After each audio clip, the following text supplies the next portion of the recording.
Alors, mesdames, messieurs, bonjour. Et puis, je suis une fois encore ravie d'être parmi vous pour cette petite séance de prévision économique. Quel est le point commun entre Séverine Poncombe, qui est cette championne suisse de ski alpin, plus de 7 titres suisses à son palmarès, et puis la situation économique aujourd'hui? Eh bien, comme Séverine, la croissance économique peut être en train d'avoir atteint un sommet. Elle s'est basée sur, jusqu'à présent, un corps solide, une structure assez stable, qui permet aujourd'hui d'atteindre un niveau de croissance qui est, on va le voir tout de suite, équilibré et solide. Alors, comme Séverine, quand on est au sommet de la montagne, il faut se poser les questions de la descente pour éviter que les différentes voies de la descente ne mènent à une chute qui puisse être mortelle. Et donc, c'est évidemment aujourd'hui la raison pour laquelle vous allez voir dans cette présentation, j'ai voulu faire une analogie avec le corps humain pour vous montrer qu'aujourd'hui, on est dans une situation où l'économie, l'environnement économique doit se baser sur un aspect important qui est sa dimension humaine. C'est une science humaine, ça n'est pas une science exacte qu'on peut réduire à un tableau de chiffres. Et donc vous allez voir, c'est la raison pour laquelle j'ai choisi d'assimiler, on va dire, l'évolution économique à une analogie du corps humain. Alors, petit rappel en arrière, c'est important, 10 ans depuis le début de la grande récession, le 15 septembre, on fêtera ce malheureux anniversaire de la faillite de Lehman Brothers, qui a été un catalyseur pour ce qu'on appelle aujourd'hui la grande récession. Et on a eu réellement un squelette brisé. On a eu une structure qui a connu de grosses fractures, à la fois au niveau de la croissance. Je vais essayer de ne pas me tromper dans les touches. Hop, oui, voilà, c'est raté. À la fois au niveau de la croissance, vous le voyez ici, la rupture de la croissance, moins 3% en Suisse, moins 1,7% pour l'ensemble de l'économie mondiale. On n'avait plus connu ça depuis la grande dépression de 1929. On a eu une déflation en Suisse, moins 1% sur les prix. On a un système bancaire qui a été mis à mal, en grande difficulté. On se rappellera du sauvetage du BS en 2008. On a eu un système bancaire qui ne voulait plus se prêter entre lui et donc entre les différentes banques, et donc des conséquences bien sûr pour le crédit à l'économie qui était en paralysie, et des problématiques d'endettement privé, d'endettement qui ont enclenché ensuite un endettement public massif, à savoir la crise du subprime, et vous le savez, quelques années plus tard, en 2011, la crise souveraine de la dette souveraine en Europe. Alors, cette structure qui a été largement brisée, elle a dû faire appel à une médecine exploratoire. Pourquoi exploratoire? Parce qu'on a introduit une série de mesures progressives où il a fallu évaluer les effets de ces mesures avant de rajouter quelques couches. Et on se souviendra d'abord de la politique monétaire non conventionnelle. On a commencé par offrir les crédits à taux zéro dans un premier temps pour essayer de relancer la croissance. Ensuite, les autorités monétaires ont racheté ces crédits, ont racheté ces dettes pour essayer de relancer la machine. Après, on a commencé cette phase de guerre, on l'a appelée la guerre des devises, qui nous a amené en Suisse à mettre un taux plancher, qui nous a amené également à introduire des taux négatifs, in fine, à essayer de soutenir par des interventions massives des taux de change. Et vous connaissez les régulations bancaires, je vais vous citer BAL 2, BAL 3 qui ont voulu remettre le système bancaire dans sa structure solidifiée avec des mesures de capital qui étaient assez drastiques. Et enfin, quelques mesures macroprudentielles. On connaît le volant anticyclique dans le secteur immobilier, qui sont des mesures qui ont été, je vous le disais, une médecine exploratoire, une tentative de redresser cette économie pour éviter quoi? Eh bien, pour éviter la Grande Dépression de 1929. Et vous connaissez cette phrase célèbre du gouverneur de la Banque Centrale Européenne qui disait « on va faire tout ce qu'on peut ». Donc ça a été réellement ces 10 dernières années le mouvement qu'on a pu connaître. Alors aujourd'hui, la structure, le squelette de l'économie est redevenu solide. On est à nouveau sur une croissance qui est équilibrée, forte, qui implique l'ensemble des acteurs économiques dans son évolution. Et c'est une croissance qui est basée sur un cycle des exportations très solide. Vous voyez ici les différentes courbes, que ce soit la rouge pour la Suisse, la bleue pour Genève et puis le monde en vert. Eh bien, vous avez une croissance des exportations qui est très solide. En Suisse, ça correspond à 6 à 8% d'évolution des exportations. À Genève, on est sur les mêmes rythmes et on a même un secteur de l'horlogerie qui est à plus de 11% des croissances. Ce secteur, vous le savez, il y a 2 ans, qui était quand même dans une situation de restructuration importante, eh bien aujourd'hui a le sourire puisqu'on a un sentiment là qui n'a jamais d'optimisme qui n'a jamais été atteint par le secteur de l'horlogerie. Donc clairement une situation qui à Genève est très soutenue. Alors, ce système des exportations, on en avait parlé longuement les autres années, c'est un système qui permet de redonner des perspectives aux entreprises et donc de soutenir quelque part les investissements de ces entreprises. Croissance des investissements aujourd'hui dans l'ensemble des régions, plus de 5%, et des investissements qui sont productifs. Prenons un exemple, Givaudan, qui est assez proche, qui a investi dans un système de commandes, on va dire, pour fluidifier l'ensemble des commandes et la facturation à ce système de commandes. Ce système-là est déjà en train d'amener plus de productivité dans l'entreprise, plus de profitabilité, et donc le cercle vertueux des entreprises est largement mis en place. Alors, si ce cercle vertueux assume les investissements, il assume aussi l'emploi. Croissance de l'emploi en Suisse, 2% cette année. Taux de chômage quasi au plus bas, 2,4% en Suisse, environ 4% à Genève. Donc on a clairement un signal que l'ensemble de l'économie et des acteurs en profitent. Le secteur de l'immobilier aussi, vous connaissez mieux que nous les petites, on va dire, hésitations qu'on a eues ces dernières années sur les prix.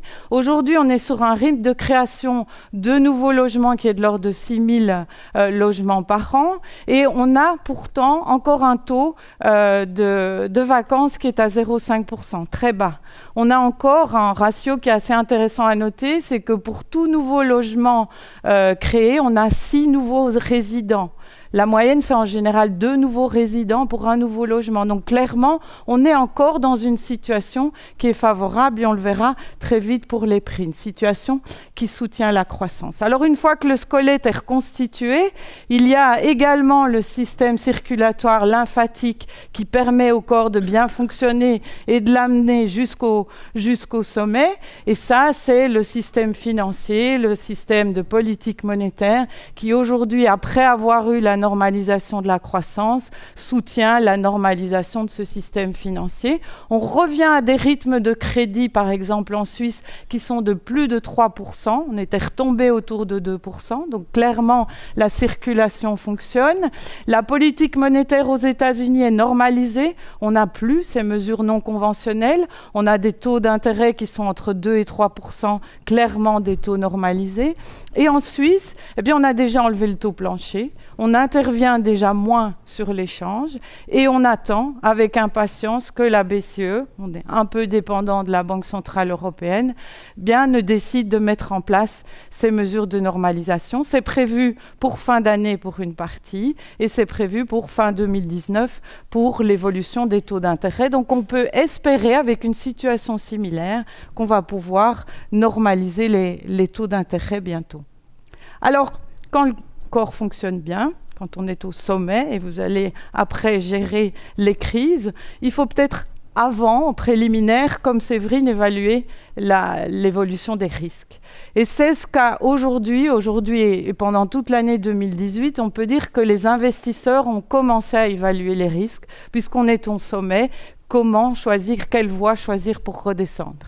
Et c'est là où les inquiétudes des investisseurs se sont marquées sur les bourses. Vous pouvez le voir ici, l'écart que je vous illustre entre l'évolution des profits à plus de 14% en Suisse des sociétés cotées cette année et l'évolution des rendements des bourses qui est, on va dire, plus ou moins flat, stable sur l'année, il y a clairement une divergence entre les deux parce que les bourses d'août ne veulent pas complètement rester confiantes par rapport à cette évolution des profits et de la croissance qui est solide.